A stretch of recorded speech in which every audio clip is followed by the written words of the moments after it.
Chapter 18, Wedding. I had always thought that the GMTV interview would be my 5 minutes fame and I could go back to normal life. No. It seemed that our story was one that people were interested. I was surprised to get a phone call from one of the national tabloids. It was the Daily Mail and they wanted to shoot some pictures of me and Jane and run a story about us. It was also quite short notice. It was for later that day. I said I wouldn't be able to get out of work that quickly. But they must have really wanted the story, as they said the photographer would come to me and they'd organised a taxi to get Jane from her work. Oh, and what was my collar size, as their stylist would send a couple of shirts for me to wear. They were keen. It wasn't long before Jane and the photographer arrived. Andy and the rest of the team were watching from the side. I guess it must have been weird for them to see this media attention on a salesman. Jane looked stunning. She had already done her hair and makeup, and me?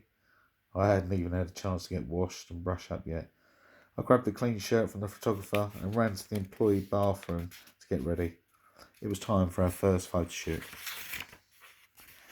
The photographer asked us about our story while he was setting up the camera, and he was amazed by it.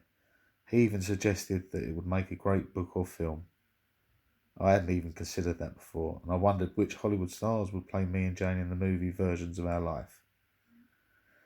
Pictures and story appeared in the paper, and that really heralded the start of strong media interest in us as a couple. It was very odd for me. I almost couldn't understand why anyone would be interested in boring old Kev. But then I would think about Jane and realise that yes, our love was special, and now I had an opportunity to shout it from the rooftops. We did interviews and posed for pictures and enjoyed the ride while it lasted. Fame is fleeting, but our relationship was going to last. From the moment we got engaged, Jane took over our wedding preparations with all the zeal and efficiency of a sergeant major.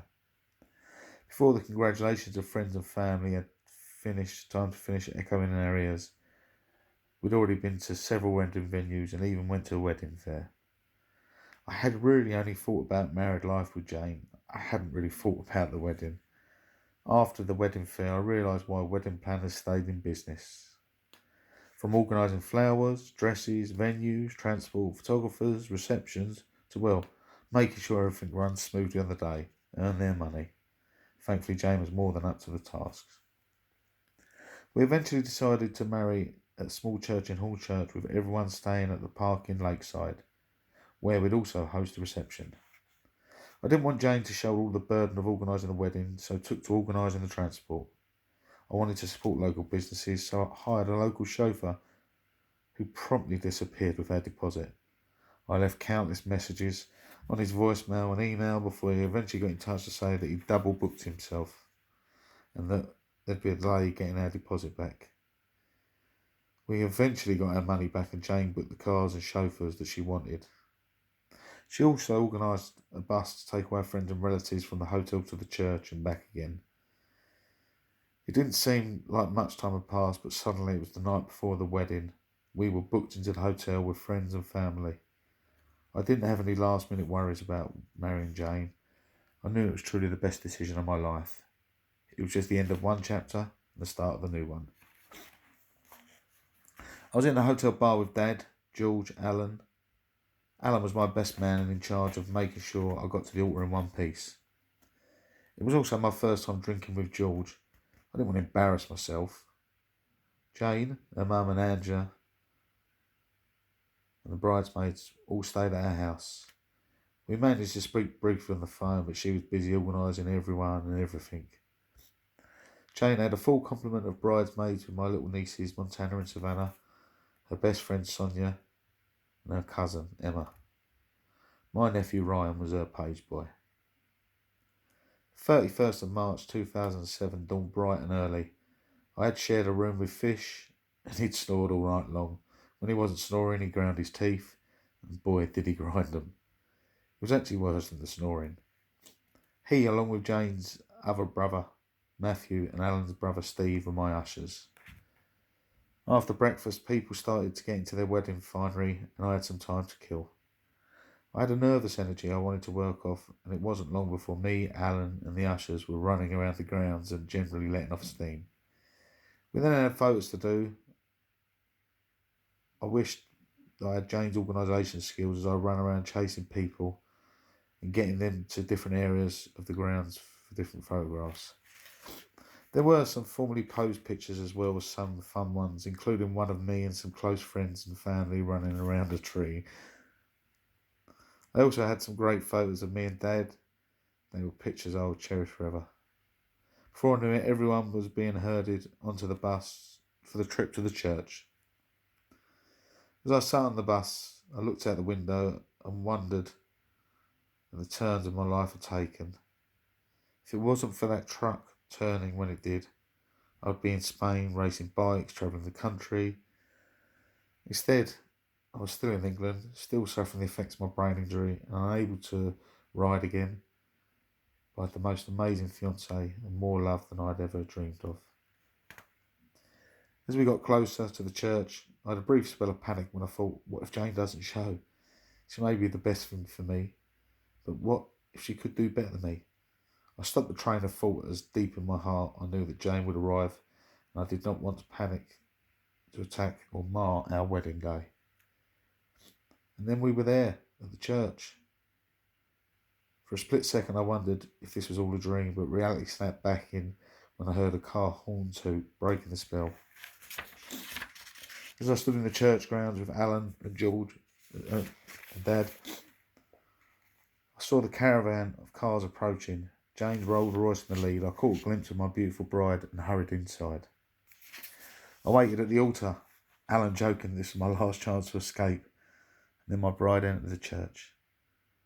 George held Jane's arm, and as the church organ played the wedding march, I gazed dumbstruck at Jane. She was stunning. She walked down the aisle, guests stood straight in the pews, their eyes trained on Jane. I was so excited.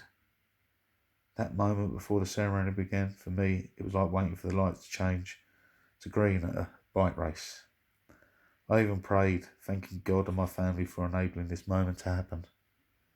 The priest was brilliant. The service emphasised the bonds of love Jane and I shared and our love.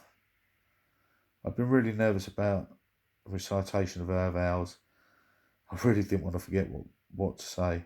Thankfully, the priest broke down the vows into short chunks that I could recite and not muck up. I don't think I'd ever felt so happy as I did when I kissed Jane, our first kiss as husband and wife. The ceremony was over, and as we walked together back up the aisle, I looked at my family. Nan had the biggest smile imaginable on her face. I was so glad that she was able to see us marry. It wouldn't have been the same without her. As we passed Ozzy, I mind revving a motorbike. Someone managed to get a picture of it. Outside the church, we posed for the professional pictures. The sky was clear, day was beautiful, and our families and close friends were there with us, laughing, smiling, and Jane and me started our life together. After the photographer had finished with us, we all made our way back to the hotel for the reception. The bus that Jane had organised soon filled up, and my wife and I sat in the back of the Rolls Royce. The seats were so deep that they almost swallowed us whole. The ride was so smooth, I felt I could get used to the luxury of a classic car and chauffeur. Jane and I talked about how the wedding went. We both agreed that it was very odd seeing Ozzy in a suit and tie. As the Rolls travelled to the hotel, we saw a couple of people waving at us. It was nice to receive all those good wishes for the future. The car pulled into the car park at the parking hotel. I noticed the bus had not arrived yet, but Jane, ever efficient, had made sure there was enough parking space left for it. We waited near the door to the wedding reception so we could greet our guests. I hadn't quite realised how big Jane's family was. Even the supersized family parties hadn't quite prepared me. Our guests filled in, and before long the DJ was playing the music for our first dance, Wonderful Tonight by Eric Clapton. It's a distinct break from tradition. Our second song was the ambient classic Destiny by 07. In a further break from tradition, I sang along to Destiny. I think Jane would have been happy if I hadn't sung at all. George, Jane's father, made a fantastic speech. His sister in America, Alma, had helped him prepare it and it delivered it impeccably. It was the perfect father of the bride's speech. Alan was next up with his best man speech. I wasn't nervous as anything about it. Alan had seen me do so many stupid things over the year, things my wife and her family did not ever need to know. Ever. They especially did not need to know that what happened in the Gypsy Moth pub. When I was in there, I'd eaten a plate of someone else's leftovers because the serving staff hadn't cleared the table from the previous occupants. I sat there with my head in my hands, totally embarrassed. But that is the point of the best man's speech after all. I had decided not to give a traditional speech, but instead to read a poem I'd written for Jane. It read, "Uncomparable love, proposal so sweet, under Tower Bridge, got down on one knee. Moment of truth, yeah, of course, means everything to me. Seeing the city glint in my eye, next step forward of happy you and I. Snowballs in Paris, I be for sunshine, smugglers in Cornwall, casino red light. How amazing this day, Jane, to think where we've been. My heart open for you, come on within. You bring happiness to me as you did from the start. We can go forward now. Mr. and Mrs. White, this is our new start."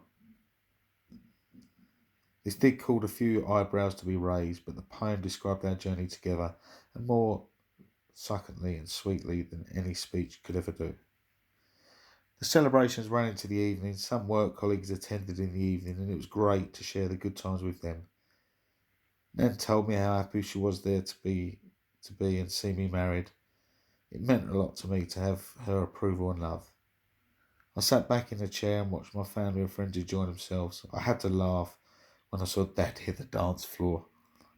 My dad loved to dance and would often grab the nearest person to dance with. Once on a cruise, he grabbed these two young women for a few dances.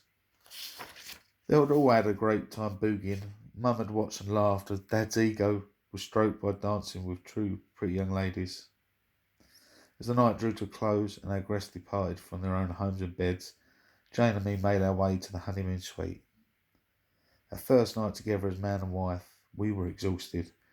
We sat in our room and looked back on the day together, laughing over trivial little things and feeling sentimental and hopeful about our new life together. To top it all off, Angela, Jane's mum, had left us a box of Ferrero Rocher chocolates. She really was spoiling us.